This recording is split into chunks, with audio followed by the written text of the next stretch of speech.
आज की कहानी मीरा का सपना। एक छोटे से गांव में मीरा नाम की एक होनहार लड़की रहती थी। पढ़ाई में तेज होने के साथ साथ मीरा डॉक्टर बनने का सपना देखती थी, लेकिन उसके परिवार की आर्थिक स्थिति कमजोर होने के कारण आगे की पढ़ाई का सवाल ही नहीं उठता था। स्कूल छोड़ने के बाद मीरा निराश हो गई। उसे लगता था कि उसके सपने अधूरे ही रह जाएंगे।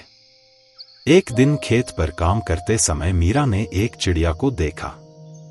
वह चिड़िया बार बार उड़ने की कोशिश कर रही थी, पर हर बार जमीन पर गिर जाती। मीरा को उस चिड़िया पर तरस आया।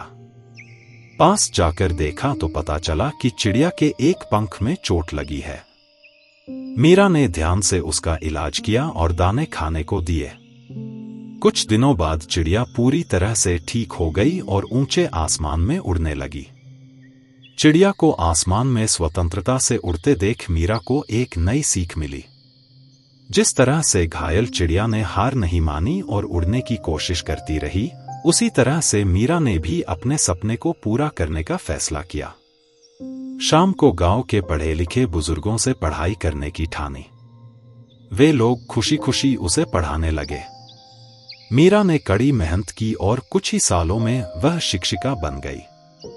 साथ ही उसने दूरस्थ शिक्षा के जरिए मेडिकल की पढ़ाई भी जारी रखी। सालों की लगन के बाद आखिरकार मीरा एक डॉक्टर बनने का अपना सपना पूरा करने में सफल रही। मीरा की कहानी पूरे गांव में मशहूर हो गई। हर किसी को उससे प्रेरणा मिली। इस कहानी से हमें यह सीख मिलती है कि जिंदगी की राह में मुश्किलें तो आती ही रहती हैं, लेकिन हमें हार नहीं माननी चाहिए। दृढ़ निश्चय और लगातार प्रयास से कोई भी मुश्किल पार की जा सकती है। ठीक उसी तरह जैसे घायल चिड़िया ने आसमान छू लिया, वैसे ही आप भी अपने लक्ष्य को पा सकते हैं। बस हौसला बनाए रखें। अधिक कहानी के लिए हमारे चैनल को सब्सक्राइब करें। धन्यवाद।